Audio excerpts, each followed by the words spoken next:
Good afternoon to all of you. And last lecture we have discussed and we have already covered section number 1. Now section number 2, chapter number 1.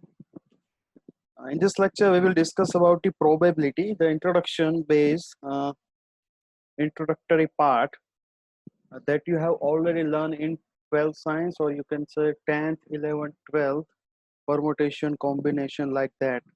But in this lecture or in this chapter we will discuss about the probability which is used and which is based on discrete, continuous and further also. So ये जो chapter number 1 जो है वो chapter number 2 और 3 के साथ relate हो रहा है. So make sure. और इसका यूज मैंने आपको बताया भी था, ये एप्टीट्यूड के अंदर भी बहुत यूज होता है. हार्डली कोई भी एंट्रेंस एग्जाम आप ले लो, you can say NET, you can say GATE, CAT, any examination, आप कोई भी एग्जाम ले लो, इसके अंदर प्रोबेबिलिटी के सम तो हो गए ही 100%. सो इसका यूज बहुत है, एंट्रेंस एग्जाम में यूज तो है ही इसका, और इतना डिफिकल्ट भी नहीं है, इसको समझना भी बहुत इजी है.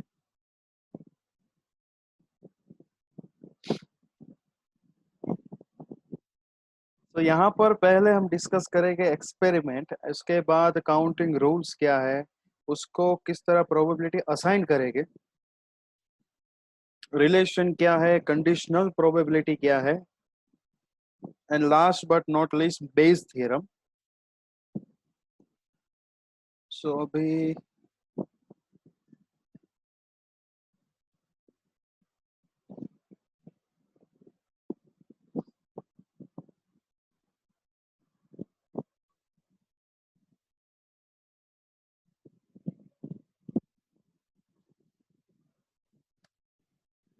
so let's start about yes.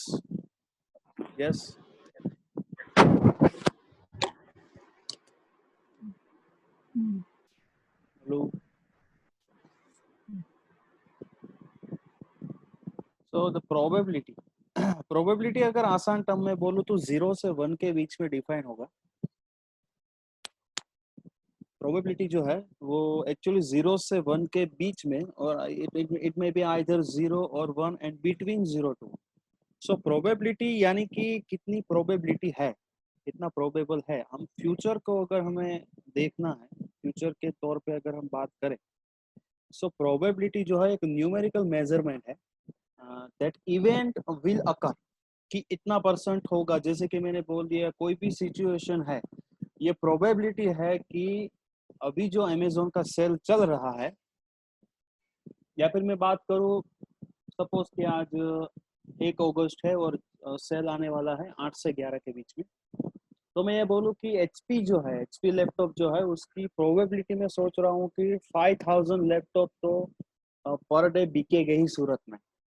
तो उसके हिसाब से प्रोबेबिलिटी है कि 90% लोग परचेस करेंगे.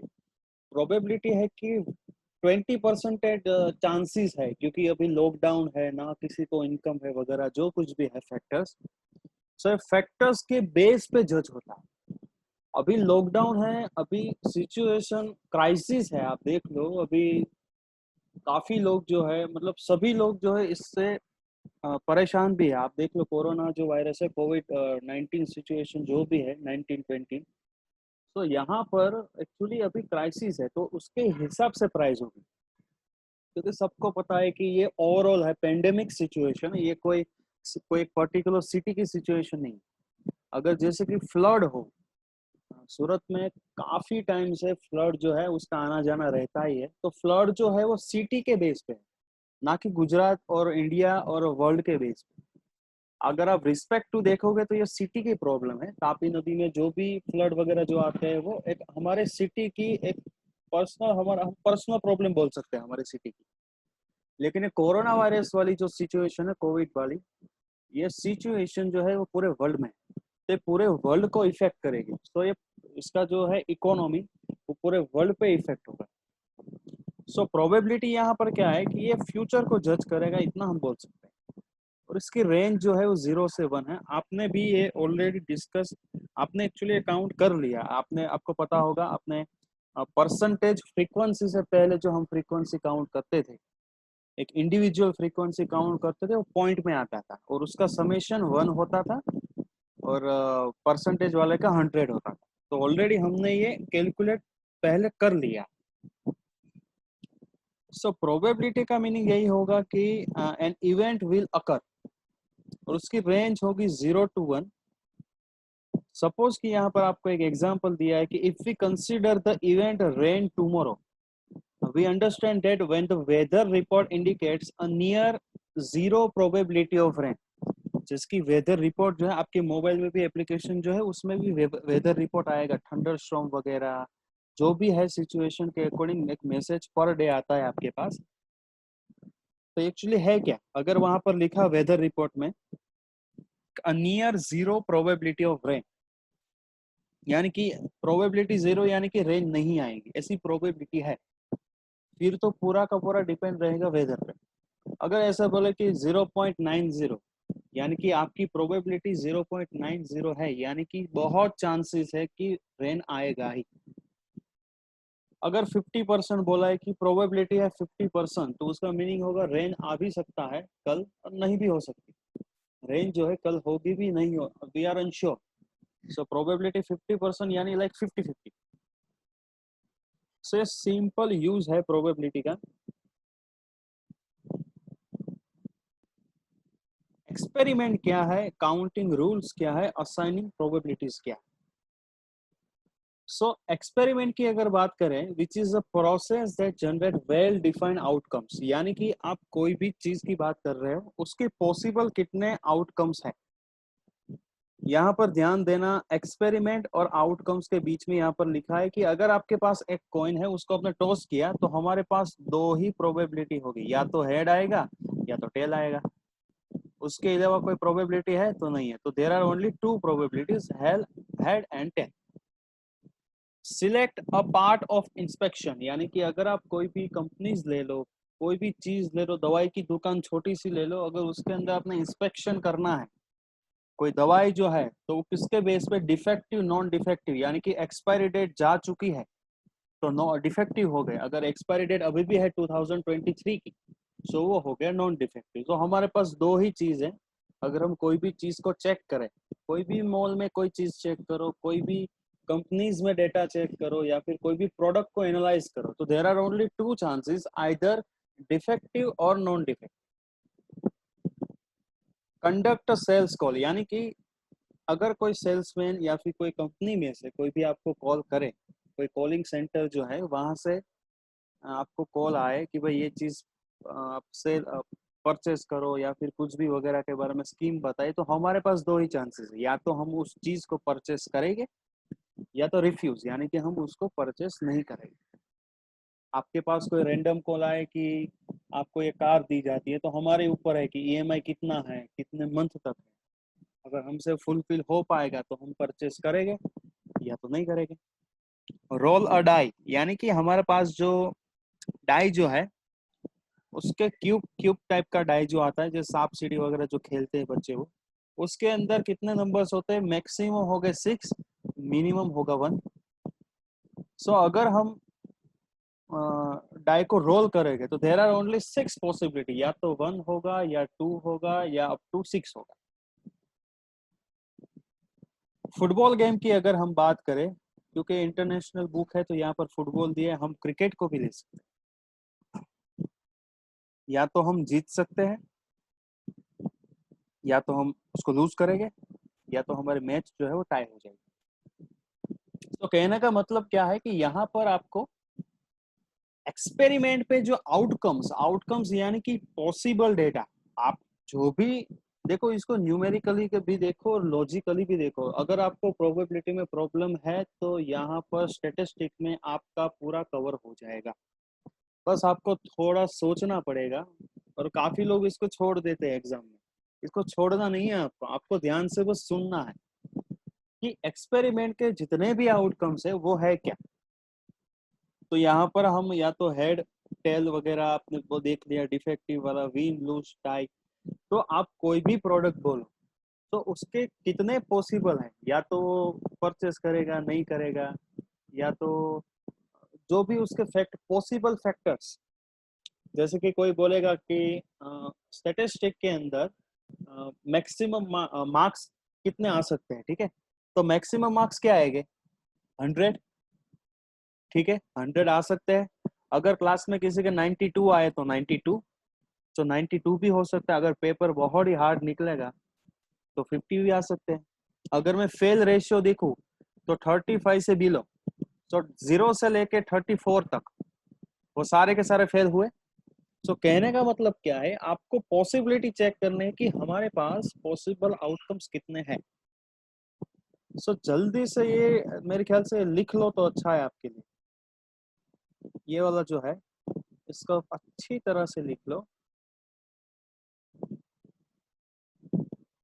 ये टेबल सिर्फ ड्रॉ करना है, और बस इतना, सिर्फ और सिर्फ टेबल ड्रॉ कर।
सर इस हफ्ते एग्जाम है।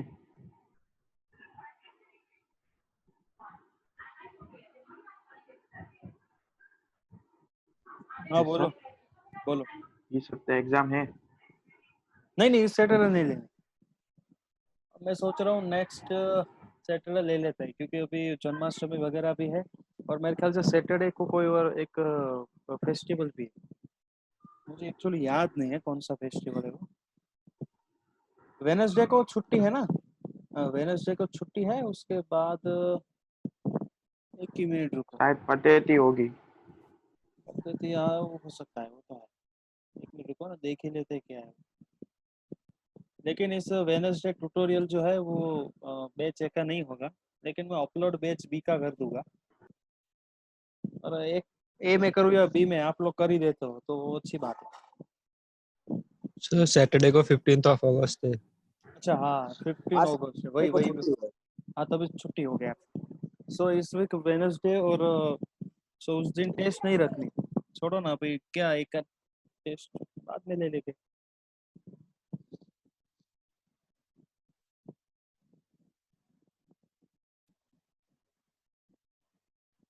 और मैं सोच रहा हूँ वेनसडे थर्सडे को मैं ट्यूटोरियल जो है वो अपलोड कर दूंगा, कि अभी चैप्टर नंबर सेक्शन नंबर 1 में चैप्टर 3 जो है कार्ल पियर्सन, वो वाला मेरे ख्याल से वो ट्यूटोरियल बाकी है देना, नहीं कि हो दे दिया है मैंने, मुझे एक्चुअली याद नहीं वो। बाकी है सर कार्ल पियर्सन वाला।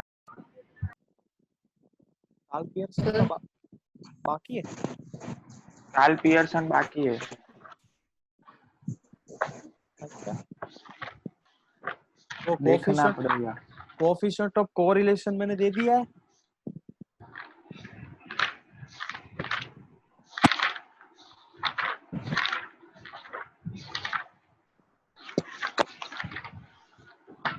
मेरे ख्याल से मुझे क्यों नहीं याद sir, sample covariant sample correlation ही हुआ है। नहीं, वो आ गया, तो कार्ल पियर्सन वाला भी आ गया। एक मिनट रुको, मुझे एक्चुअली याद है नहीं अभी। बॉक्स प्लॉट भी आ गया है। अच्छा, बॉक्स प्लॉट आ गया ना, तो वो आ चुका होगा। मैं ठीक है, देख लेता हूँ बाद में। वो हुआ आई थिंक। तो मैंने दिया अभी जो टोटल दिया वो कौन सा दिया था? टोटल 4 दिया था कि 5? 5 दिया था।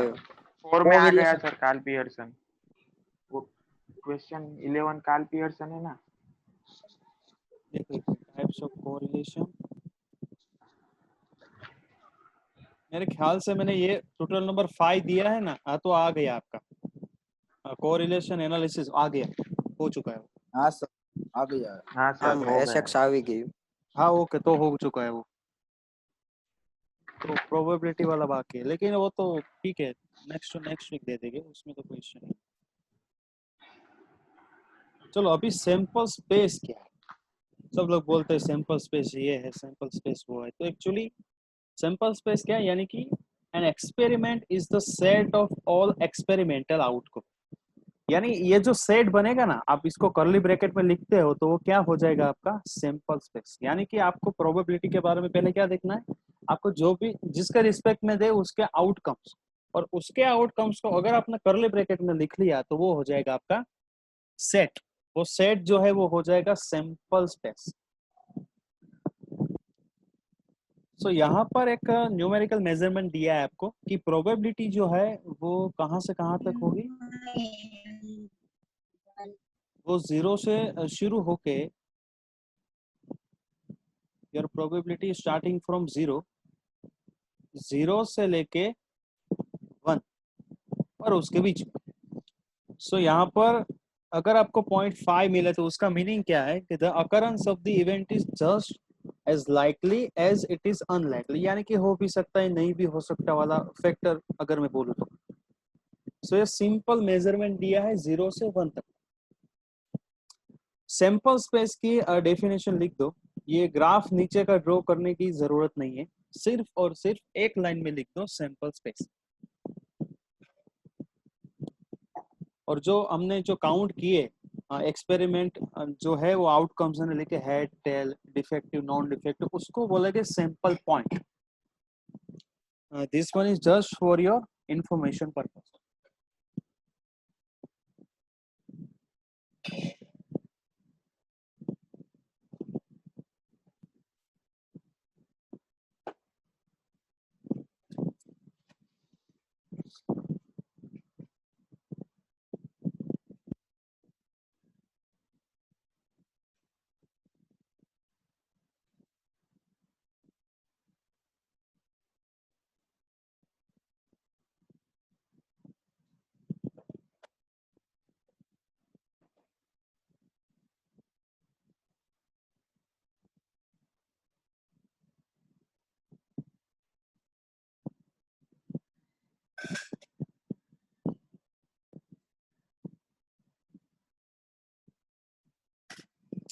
देखो सो यहाँ पर आप सब लोग बस ये जो टेबल जो है वो टेबल अपने सामने रखो, क्योंकि मुझे वो स्क्रीन बार बार ऊपर नीचे करना पड़ेगा। उससे तो अच्छा है आप टेबल देखो और स्क्रीन पे देखो। सो यहाँ पर देखो हमने जो टेबल दिया है उसका सैंपल स्पेस क्या लिखा। सैंपल स्पेस जो है वो कैपिटल एस से डिनोट होता है, और capital S is equal to head comma tail. अगर हम यही इंस्पेक्शन के बेस पे बात करें, so the sample space for the second experiment, selecting a part of for inspection, capital S is equal to defective and non defective। अगर आपको कोई बोले कि अगर आपके पास एक डाई है उसको आप रोल करो, सो उसका सैंपल स्पेस क्या होगा? सो आपका कैपिटल हेलो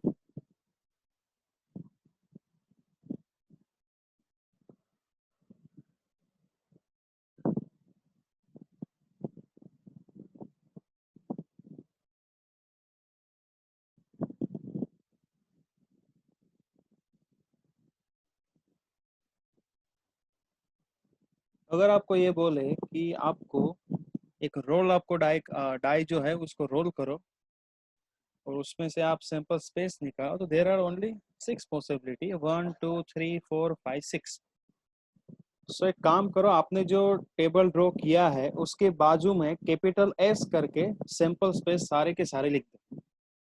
यानी कि यहाँ पर लिखो सैंपल स्पेस एक थर्ड कॉलम बना के capital S is equal to head comma tail, capital S is equal to defective comma non defective, capital S is equal to purchase comma no purchase वगैरह, इस तरह से सिर्फ सेट बना के लिख लो, ये हो जाएगा आपका sample space.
So now we will talking about the counting rules, combinations and permutations. Combination and permutation आपने ऑलरेडी डिस्कस कर लिया है, फर्स्ट सेमेस्टर के अंदर थोड़ा बहुत देखा था। सो वहां पर अभी थोड़ा इसके बेस पे देखेंगे कि प्रोबेबिलिटी के बेस पे किस तरह होगा। सो एक्चुअली काउंटिंग रूल्स जो है अगर उसकी बात मैं करूं, सो यहाँ पर पहले हम देखेंगे मल्टीपल स्टेप एक्सपेरिमेंट, उसके बाद कॉम्बिनेशन परम्यूटेशन ट्री डायग्राम वगैरह पे जाएंगे। सो मल्टी स्टेप एक्सपेरिमेंट है क्या, आप ध्यान से देखो यहाँ पर मल्टीपल स्टेप यानी कि मल्टी, आप जो भी बोले मल्टीपल बोले मल्टी स्टेप बोले सब एक ही है यहाँ पर। सो उसका मीनिंग क्या है, मैथ्स में काफी ऐसी चीज जो है कि जो वो नाम के बेस पे, आप नाम सुनोगे तभी आप उसको विजुलाइज कर सकते। सो अगर पहले से देखें तो यहाँ पर क्या है कि the first counting rule applies to multiple step experiment, consider the experiment of tossing two coin. सिर्फ और सिर्फ ध्यान से सुनना है, यहाँ पर आपको ऑलरेडी डेटा दिया है 2 coins. Let the experimental outcomes be defined in the terms of the pattern of the heads and the tails appearing on the upward faces of the 2 coins. How many experimental outcomes are possible for this experiment? So यहाँ पर आपको 2 coin है, दोनों coin को आपको toss करना है और उसके बाद आपके पास अपवर्ड फेज में आप ये बोले कि आपके आउटकम्स यानी कि सैंपल स्पेस कौन कौन से हो। The experiment of tossing 2 coins can be tough up as a 2-step experiment in which step 1 is the tossing of the first coin and step 2 is the tossing of the second coin. So यहाँ पर हमें ये पता है, अभी जो पूरा हमने प्रॉब्लम डिस्कस किया वो क्या है, आपके पास 2 कॉइन है, आपको दोनों कॉइन को उछालना है, दोनों कॉइन को उछालने के बाद आपके सामने अपवर्ड फेस में कौन कौन से नंबर डिजिट जो भी है उसका सिर्फ एक सैंपल स्पेस, सैंपल सेट और सैंपल स्पेस बना। सो हमारे पास 2 ही प्रोबेबिलिटी है, या तो हमारे कॉइन पे या तो हेड आ सकता है या तो टेल आ सकता है। उसी तरह अगर हम बात करें सो दूसरे कॉइन में भी कौन सी प्रोबेबिलिटी है, या तो हेड आ सकता है या तो टेल आ सकता है। सो अगर हम यहाँ पर पॉसिबल आउटकम्स की बात करें तो हम एक्चुअली पहले वही डिस्कस करते हैं। सो हमारे पास कौन कौन सा आएगा, ये सपोज कर लो कि पहले कॉइन में हेड आया, दूसरे कॉइन में भी हेड आने की प्रोबेबिलिटी है। सपोज कि दोनों टेल भी हो सकते हैं, चलो दोनों टेल भी हो सकते हैं, ये भी प्रोबेबिलिटी है। तीसरी प्रोबेबिलिटी होगी या तो हेड हो सकता है और टेल भी हो सकता है, और फाइनल प्रोबेबिलिटी क्या होगी, या तो पहले कॉइन में टेल आएगा या तो दूसरे कॉइन में हेड आएगा। सो हमारे पास अभी इतने आउटकम्स है कि या head head, tail tail, head tail, tail head, ये चार हमारे पास हो सकते हैं। सो अगर हमने इसको सेट बना दिया, सो ये क्या हो जाएगा हमारा, this one is our sample set, capital S. capital S sample space। Everyone clear कि H H H T T H T T Q लिखा? हमारे पास दो कॉइन है, उसको उछालो। तो मैंने क्या बोला, आपको कोई भी चीज दे, पहले वो ये सोचो कि उसके आउटकम्स कितने हैं, पॉसिबल आउटकम्स कितने हैं, पहले वो देखो। उस पॉसिबल आउटकम्स को देखने के बाद सेट में लिख दो, तो वो हो जाएगा हमारा sample space. Everyone clear? Yes sir, clear. तो आपको एक काम करना पड़ेगा, पहले यहाँ पर एक काम करो, यहाँ से लेके यहाँ तक क्वेश्चन लिख दो। इतना क्वेश्चन लिखने के बाद सिंपल ये सॉल्यूशन लिखना है।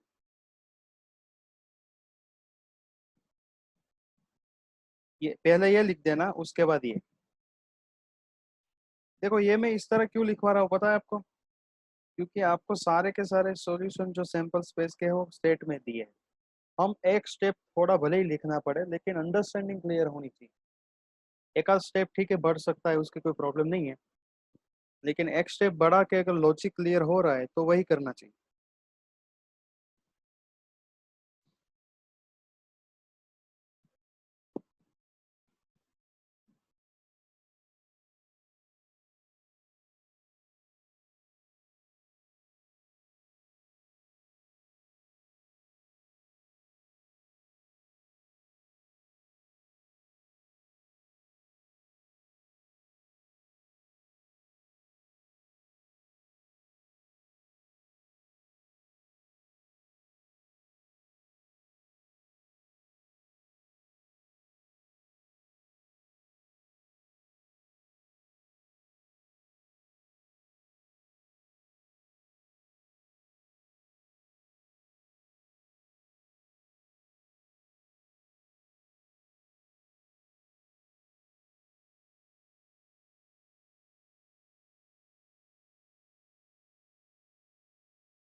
तो एक्चुअली यहाँ पर हम डिस्कस कर रहे हैं counting rule for the multiple step experiment. Counting rule यानी कि आप यहाँ पर आइडेंटिफाई कर सको कि सैंपल स्पेस जो है उसके एलिमेंट कितने हैं। सो यहाँ पर अभी कोई लिखेगा नहीं, सिर्फ और सिर्फ स्क्रीन पे फोकस करो। ये एक्चुअली एंट्रेंस एग्जाम के बेस पे दिया है कि सपोज कि if an experiment can be described as a sequence of k step with n1 possible outcomes.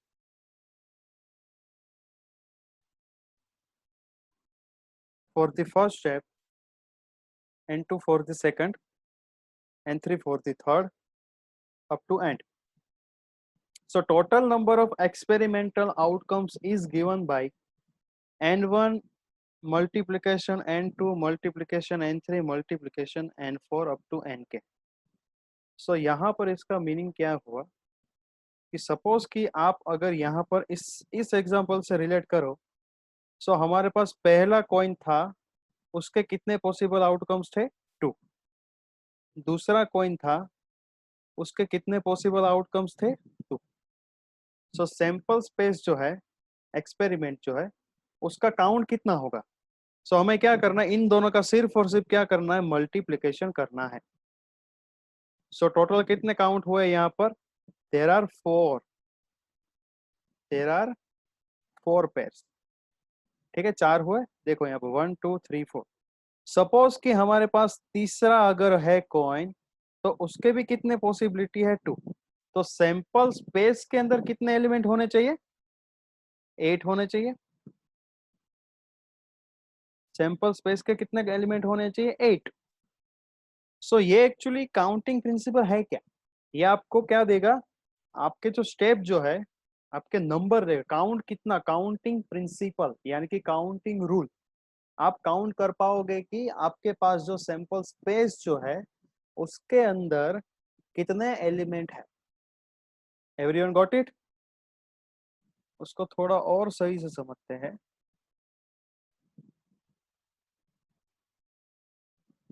यानी कि जो भी इंडिविजुअल काउंट है, उसको आपको एक दूसरे के साथ मल्टीप्लिकेशन करना है।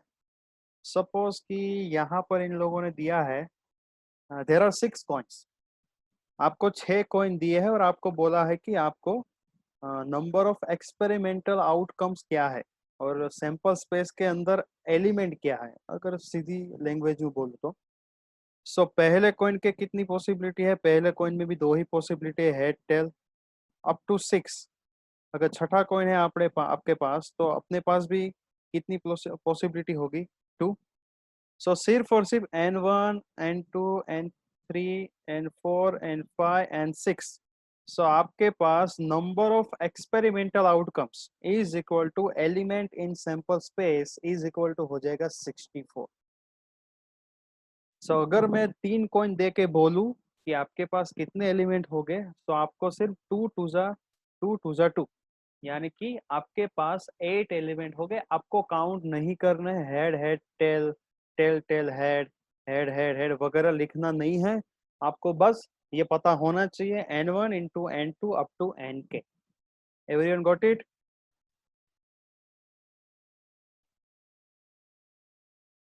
Yes, sir. अच्छा, ओके। तो ये बहुत ही यूजफुल है, इसको बस आप लिख लो। ये वाला जो है, ये पूरा counting rule for multiple step experiment, यानी कि यहाँ पर एक से ज्यादा स्टेप हो गए।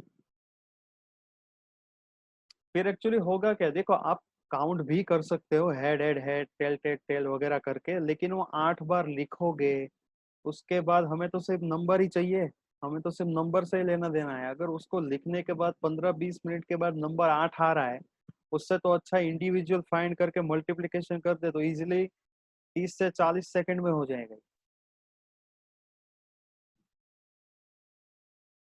और यहाँ पर प्रोबेबिलिटी में आपके पास तो बहुत सी शॉर्टकट ट्रिक जो है वो होगी, बहुत होगी।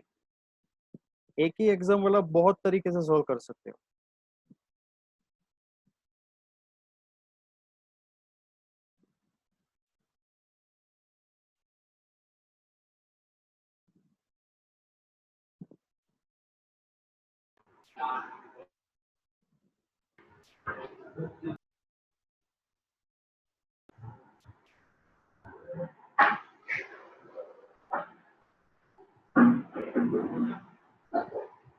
सर ये 2 को 6 बार सर हाँ बोल। ये 2 को 6 बार मल्टीप्लाई क्यों किया है? मैंने वही तो बोला। देखो देखो ध्यान से सुनो, क्वेश्चन क्या दिया है। द नंबर ऑफ एक्सपेरिमेंटल, एक मिनट, okay, the number of experimental outcomes in an experiment involving tossing of 6 coin. आपको 6 कॉइन को टॉस करके आपके सामने जो दिख रहा है उसका आउटपुट, यानी कि 6 कॉइन है तो पहला एक, अगर आप सिंगल कॉइन पे जज करो तो वहां पर कौन कौन सी पॉसिबिलिटी आएगी? हेड और टेल दो। हेड और टेल, यानी कि 2। Yes sir. दूसरा कॉइन लो तो भी कितनी पॉसिबिलिटी आएगी? 2। 2 2। हाँ छठा सर, कॉइन लो सही है आपका। तो भी कितनी आएगी? 2। सो 2 हमने क्या लिया, सबके लिए इंडिविजुअल फाइंड करके उसका क्या किया, मल्टीप्लीकेशन किया। क्या किया? मल्टीप्लिकेशन। आपको काउंट करना है तो मैं थोड़ा सा आपको दिखा देता हूँ, लेकिन वो करना मत, मतलब प्रैक्टिस के लिए ठीक है। देखो, पहले कॉइन में भी हेड आया, दूसरे में भी हेड आया, तीसरे में भी हेड आया, number 4 also head, number 5 also head, number 6 also head. ये रही मेरी पहली पॉसिबिलिटी। दूसरी बार करना है तो यहाँ पर टेल लिखूंगा, तीसरी बार मैं यहाँ पर टेल लिखूंगा। तो there are how many possibilities? 64 possibilities. अगर आप इस तरह, ये तो सिर्फ एक पॉसिबिलिटी हुई, अगर उसी तरह मैं करना चाहूँ, 6 कॉइन पे मैं जज करना चाहूँ, तो ये, एक मिनट, सपोज कर लो ये हो गया दूसरा। उसी तरह आपको और 62 आउटकम्स लिखने पड़ेंगे, and it will be very tough, बहुत टफ होगा है। It will take more than 1 घंटा या 2 घंटा लग जाएगा इसमें। सो हमने क्या किया, हमने सिंपल लॉजिक यूज किया, इंडिविजुअल फाइंड करके मल्टीप्लिकेशन कर दिया, बात ही खत्म। Clear? Yes sir.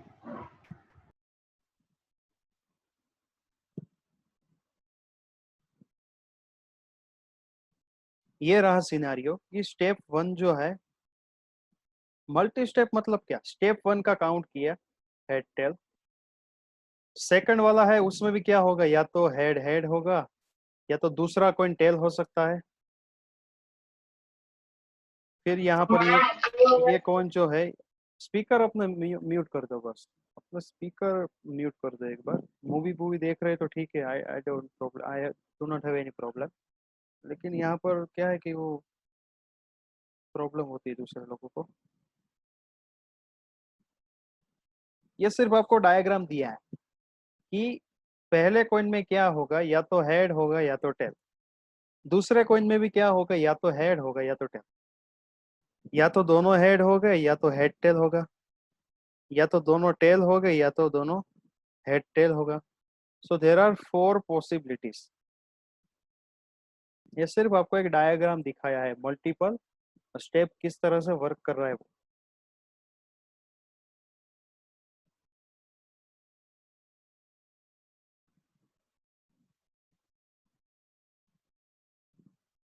Everyone clear?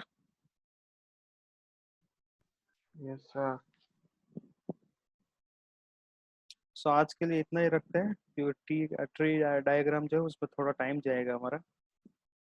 उसके बाद देखो, ट्री डायग्राम के बाद कॉम्बिनेशन, परम्यूटेशन बड़े अच्छी तरीके से वो करना है, असाइनिंग प्रोबेबिलिटीज, ये सब कुछ हम जो है ये ऑलरेडी हमने डिस्कस कर भी लिया है, किस तरह काउंट होता है टोटल नंबर वगैरह। तो जिन जिन लोगों ने सेक्शन 1 अच्छी तरह से पढ़ा है उसके लिए तो ये रिवीजन जैसा हो गया। सिर्फ आपको रिवाइज करना, देखो हमने भी ये किया था ना, प्रोबेबिलिटी फाइंड की थी, 1 आया था सॉल्यूशन। ये बस आपके लिए एक समझ लो कि रिवीजन जैसा ही है। तो जल्दी से अपने फ्रंट कैमरास जो है उसको ऑन करो।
So you can leave now.